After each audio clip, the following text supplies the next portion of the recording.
and what can be done about that. Well, especially when you get back down toward 151, there's a couple lots there that, I mean, normally this zone doesn't go back to 250 feet, but there's some places down there that and there's nothing but agriculture. You can get a barn on it, and it's zone residential. You'll have a similar application at your July meeting, if it goes through planning commission on Avon Road. It's a farm that's partially R1. But it's worked for a long time. So far. If there's no more questions, Dylan, Ms. Coleman, did you want to say anything to the board?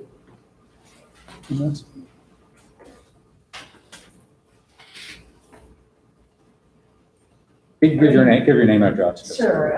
I'm Laura Coleman. I'm at 804 Afton Mountain Road.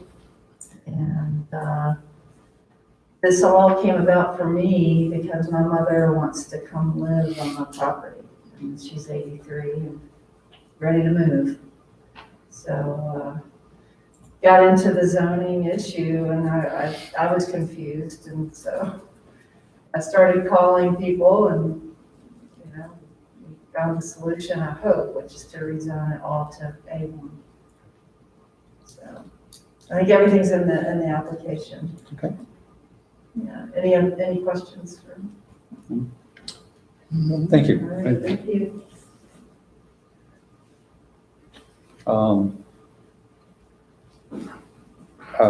So we have a public hearing on this. If anyone would like to speak at the public hearing, I'll open the public hearing on this. Being no comments, I'll close that. Board, what's your pleasure on this? Mr. Chairman, I'd like to make a motion that we approve rezone request number 296 from R1 to A1. You have a second? Yes, I'd say good. Okay. Any further discussion? Mr. Barton, Yes. Mr. Harmon, Yes. Mr. Reed. Yes.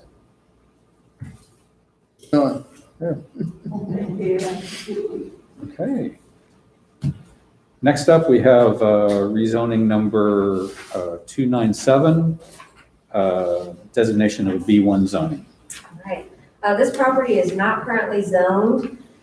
It was previously owned by the railroad by CSX. The Friends of Gladstone Depot nonprofit entity purchased the property from them, and they plan to move the depot here. They plan to restore it to be utilized as a community center and transportation museum. I actually believe this was handed down before the board shortly before I started. And the planning commission did also talk about it in January of 2020, and we're in support of it. So we recently brought this back around to designate the property as B1 to support those uses, which would be by right there. The property is a little over an acre, residential and agricultural in nature. There's R1, A1, and B1 zoning in the vicinity. The property is located within a floodplain district, so they would have to meet those requirements.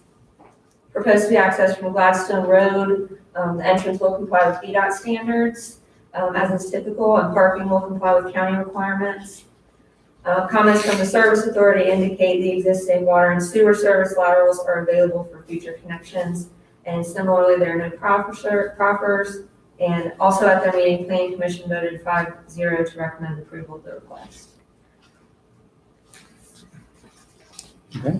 Any questions for Ms. Bishop? Okay. Thank you, Dawn. Ms. Absher, do you have anything you wanted to?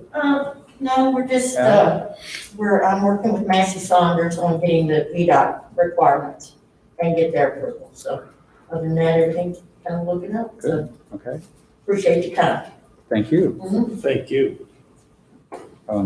So I will open the public hearing on the rezone number 297. Since no one is present to speak at the hearing, I will close the public hearing. And Mr. Chairman, I recommend that we rezone or zone number 297, designating it to B1 zoning. Can we get a second? I second. Okay. Any further discussion? Mr. Barton, Yes. Mr. Harvey, Yes. Mr. Reed. Yes. Very good. Appreciate it. Thank you. Looking forward to this Yes, so we. very much. So we get a lot more done when it's not a whole board here. Yeah, we just getting started. Yeah. Just getting started. Yeah. Thank y'all. Thank you. Have a good evening.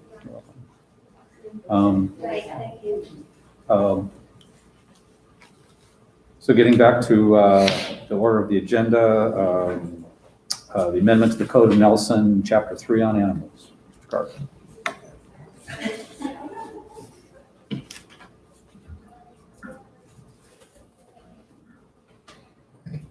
The specific objective of ordinance 2104 is to include a lifetime licensing ability for canines.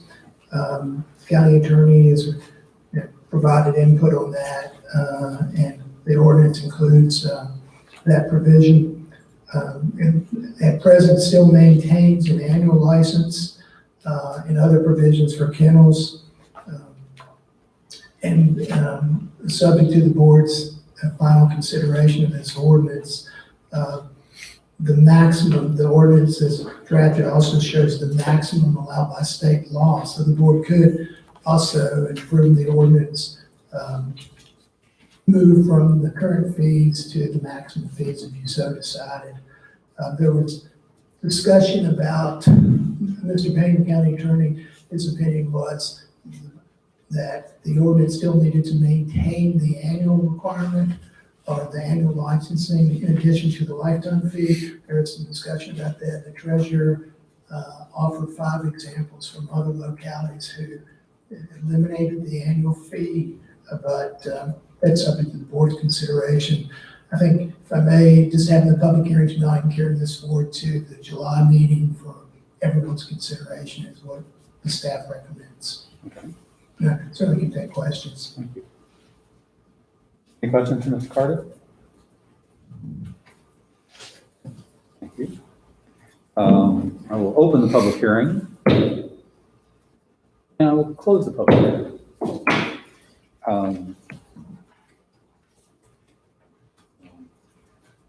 I move that we continue this until next month, July meeting.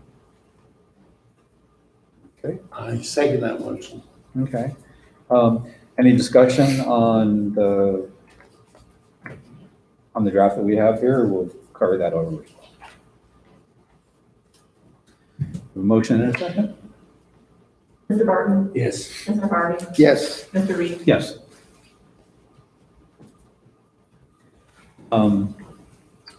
We have an amendment to the Code of Nelson, Chapter 2, Administration.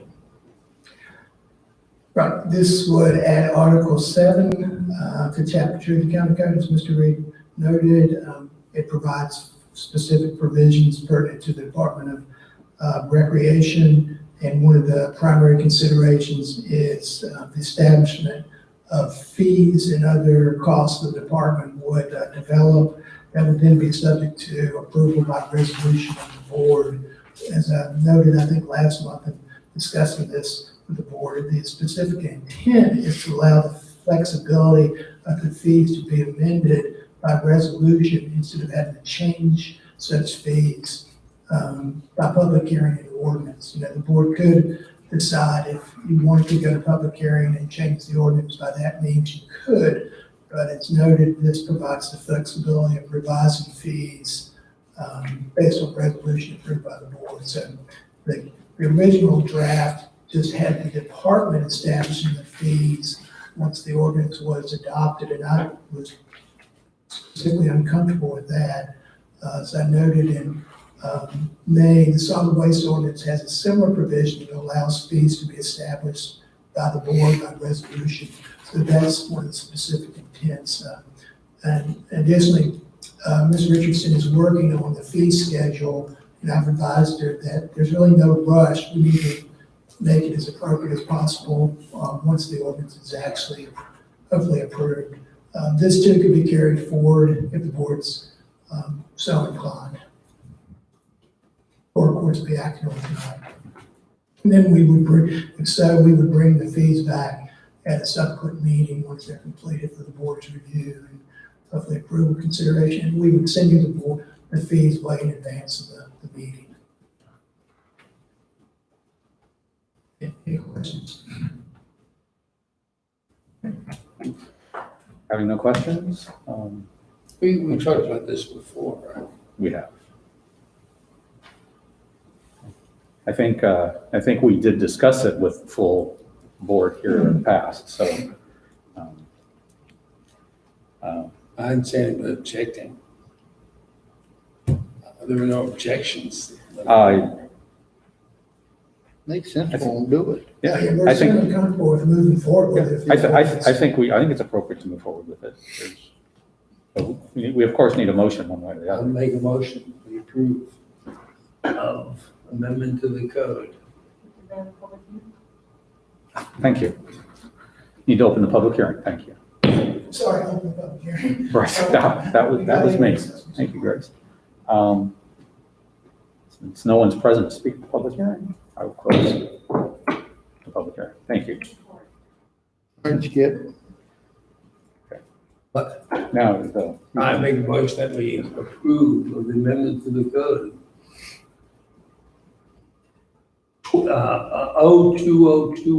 02021-05. Second? one more chance for discussion. Since there is none, Ms. Meyer? Mr. Harvey? Yes. Mr. Barton? Yes. Mr. Reed? Yes. Thank you. Thank you, Mr. Carter. Any other business you would like to take up this evening? Since we don't have any, I'll accept a motion to adjourn. I move that we adjourn. I second. Mr. Barton? Yes. Mr. Harvey? Yes. Mr. Reed? Yes. Thank you very much. Thank you, Mr. Carter.